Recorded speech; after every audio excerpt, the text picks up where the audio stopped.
Assalamu alaikum wa rahmatullahi wa barakatuhu. Welcome to another episode of our series Tajweed, the art of reciting the Quran. In a very beautiful hadith, the Prophet ﷺ gave us the parable of the believer who recites the Quran versus those who do not. The Prophet ﷺ said that the example of the mu'min, of the believer who recites the Quran, is like that of a citrus fruit. A citrus fruit is a large white fruit.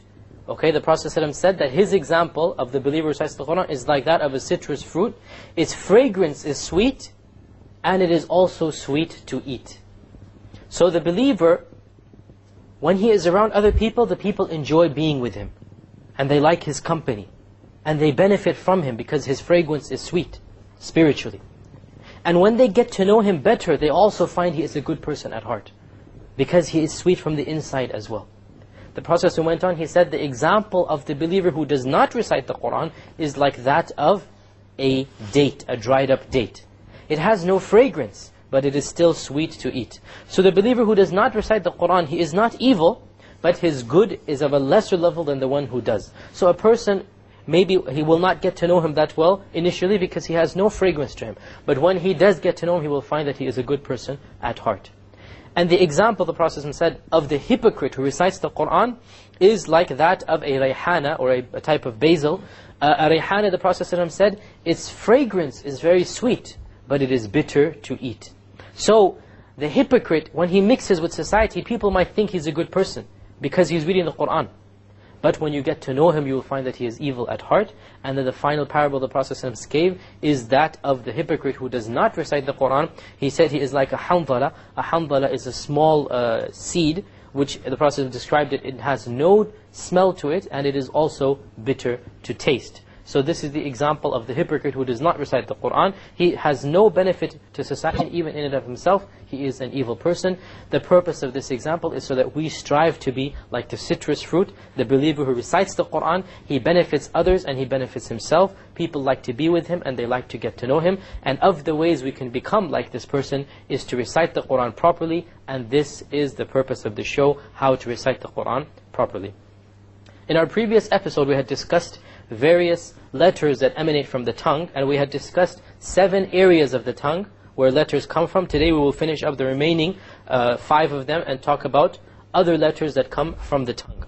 We start off with the 7th makhraj. We had discussed 6 before. In this episode we'll start with the 7th specific area of the tongue where the letters come from, and this is the area of the tip of the tongue along with the gums of the upper incisor teeth. The gums meaning the area behind the teeth. So you use the tip of the tongue and you place it close to the gums of the upper teeth, and from this one letter comes, and that is the letter Ra. Ra. Notice here on the computer, we have the letter Ra being shown. If you see it there, here, we find the Ra coming right behind the incisors there, touching up the gum. Notice that the Arabic Ra uses the tip of the tongue for this letter. Therefore, because of this, the Arabic Ra is completely different from the English R. And this is a very, very common mistake. When those who speak Arabic start speaking English, they use the Arabic letter Ra to substitute the English R. And when those who speak English try to recite the Quran, they use the English R in place of the Arabic Ra. But they are 2 separate letters. The English R comes from the middle of the tongue, whereas the Arabic Ra comes from the tip of the tongue, along with the incisors or the gum behind the incisors. Let me mispronounce some words for you so you know what I'm talking about. For example, the English word rail, as in a railroad. If we were to pronounce it with the Arabic, it will become rail, which is why people from other countries, when they start learning English, people make fun of them, because they don't know how to pronounce the R properly. But don't forget, the opposite also applies. That when a Westerner or a person who speaks English tries to recite the Quran, he substitutes the English R for the Arabic Ra, and this is a mistake. Okay, likewise the English word real. Notice if I said real with the Arabic Ra, it will become real. Real. It's not going to be real. It will be real. And you see the difference between the two. So it is very important that you differentiate between the English R versus the Arabic Ra. Okay? In English we say Arabic, whereas we say Arabi, Ra, Ra, Ara, Ara. Okay, notice the difference. The ra and the ra. Two completely separate letters. Remember the difference. The English R comes from the middle of the tongue, and the Arabic ra comes from the tip of the tongue. It is very important that when we pronounce the R in Arabic, the ra in Arabic, we do not roll the tongue. We do not repeat the sound of the ra. Okay? For example, in the phrase Ar-Rahman Ar-Rahim, many people fall into the error of making their tongue roll. And they'll say, Ar-Rahman Ar-Rahim. I'm exaggerating so you understand what the mistake is. Okay? This is a mistake. You cannot allow the tongue to roll. Ar-Rahman is a mistake. Ar-Rahman Ar-Rahim. No rolling. So it is very important when we pronounce the R, the ra in Arabic, we don't say ra, because it is a mistake. Rather, we say ra. One precise ra. And we don't roll it to produce multiple ras like this. Okay? The eighth makhraj of the tongue, we'll move on to another makhraj, another area of the tongue, is that of the tip of the tongue and the upper portion of it, along with the gum behind the incisors. So in this case, we have the tip. Remember, the tip is this area. Along with the upper portion, together with it. And then you place that behind the canine or the incisor teeth, and that is the makhraj of three letters. The dal, the ta, and the ta. The ta, dal, and ta. These three letters, they are produced not just by the tip, but by the tip along with the upper portion. It has to stick with the gum. Let us look at the ta here on the computer screen. Notice here the ta. Okay, it's coming right completely up to the gums and placing itself on the gums. Likewise, the letter ta is in the same makhraj, and we're going to discuss the difference between the ta and the ta in a future episode. It's in the same area where the tip of the tongue goes and touches, along with the front part of it, touches the area behind the gums. Okay, so this is the eighth makhraj, the ta, the dal, and the ta.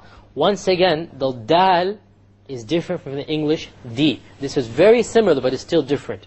Okay, the dal is not an English d. Notice the word Adam. If we speak in a Western way, we say Adam. Adam, the Prophet Adam. When we speak in Arabic, we say Adam. Adam, Adam. There's a slight difference.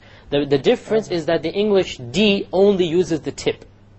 Okay? So when you try to pronounce the English D, you only use the tip. When you say the Arabic Dal, you use the tip along with the upper portion. Okay? Da versus Da. The ninth makhraj, the ninth area of the tongue, is the tip of the tongue as it connects with the gum behind the upper incisors and a slight gap. So this is the tip along with the gum behind the teeth, but there's a slight gap between the gum and the teeth. And three letters come from this area, that of the Sin and the Sad and the Zai. Okay? Sin, Sad, and Zai. Say after me, Sa. Notice where it's coming from. Everybody knows how to say Sa because it's a common sound in all the languages. Sa. The same area where the Sa comes from, the Za also comes from. Za. And the same area as the Sad. Sin, Sad, and Zai. These three letters occur when the tip of the tongue connects with the gum behind the upper incisors and there is a slight gap between them. Let us look at the computer screen here for the Sin. Notice the Sin is right behind the incisors. So it is very close to the Dal, Ta, and Ta, but it's a little bit gap there. Okay?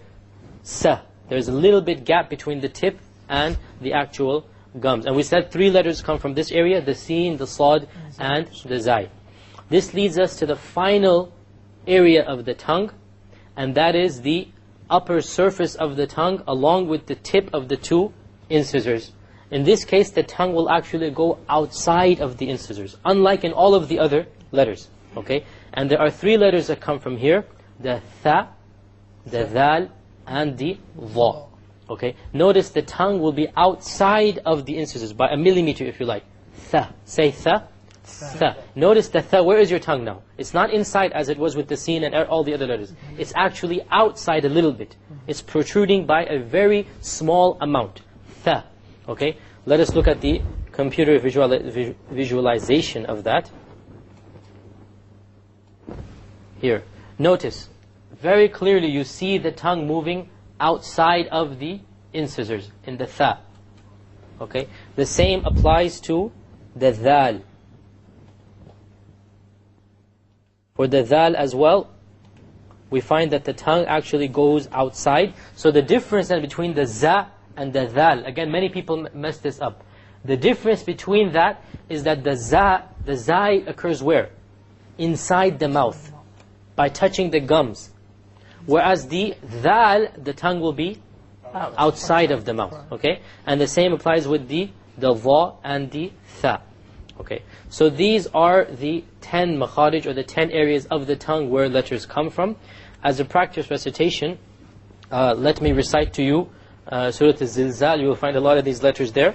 And listen to me and see where these letters come from. Surah Al-Zilzal is the 99th surah in the Quran.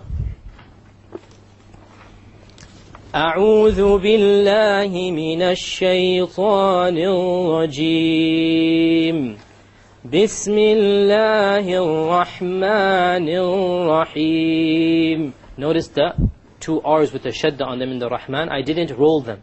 Remember we talked about we're not allowed to roll them. Had I rolled them, it would have sounded like Bismillahir Rahmanir Rahim. Or even if you do it a little bit, it is a mistake. Now this is a very difficult thing to correct. Many people say that when they recite, they say Ar-Rahmanir Rahim. They just have a little bit of rolling. This is a mistake. And it needs to be cut out completely. And this requires lots of practice. Even I sometimes, if I'm tired, sometimes I'll also roll it accidentally. Because it really requires a practice of the tongue. Okay? Bismillahir Rahmanir Rahim. إِذَا زُلْزِلَتِ الْأَرْضُ زِلْزَالَهَا. Notice the dhal and the zai. إِذَا زُل. إِذَا زُل. The dhal, my tongue is outside. إِذَا. And then when I get to zul, the tongue goes inside. And again, this is a very common error. You have many people say إِذَا زُل or إِذَا ذُل. They forget the difference between the dhal and the zai. إِذَا زُلْزِلَتِ الْأَرْضُ. The dad we did in last episode, and remember the dad comes from one entire edge of the tongue. And that is inside the mouth as well. إِذَا زُلْزِلَتِ الْأَرْضُ زِلْزَالَهَا وَأَخْرَجَتِ الْأَرْضُ أَثْقَالَهَا وَقَالَ الْإِنسَانُ مَا لَهَا يَوْمَئِذٍ تُحَدِّثُ أَخْبَارَهَا بِأَنَّ رَبَّكَ أَوْحَى لَهَا. Notice the ras again. أَخْبَارَهَا, not أَخْبَارَهَا, which is the way that many Westerners would do it. The R and the Ra. أَخْبَارَهَا versus أَخْبَارَهَا, which is the wrong way.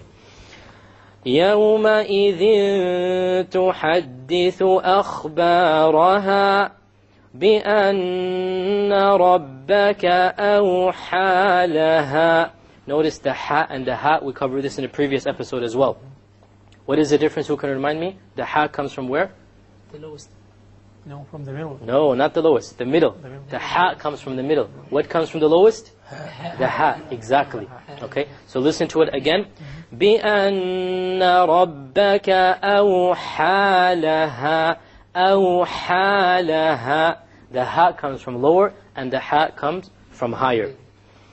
يَوْمَئِذٍ يَصْدُرُ النَّاسُ أَشْتَاتًا لِيُرَوْا أَعْمَالَهُمْ فَمَنْ يَعْمَلْ مِثْقَالَ ذَرَّةٍ خَيْرًا يَرَهُ وَمَنْ يَعْمَلْ مِثْقَالَ ذَرَّةٍ شَرًّا يَرَهُ. Notice all of the ras here. Dharra, khayran, dharratin, sharra. No rolling. As I'm trying to do now to show you the mistake. Dharra, no. Okay? Dharratin, dharratin. You make sure there is no rolling of the R. This is a very common mistake.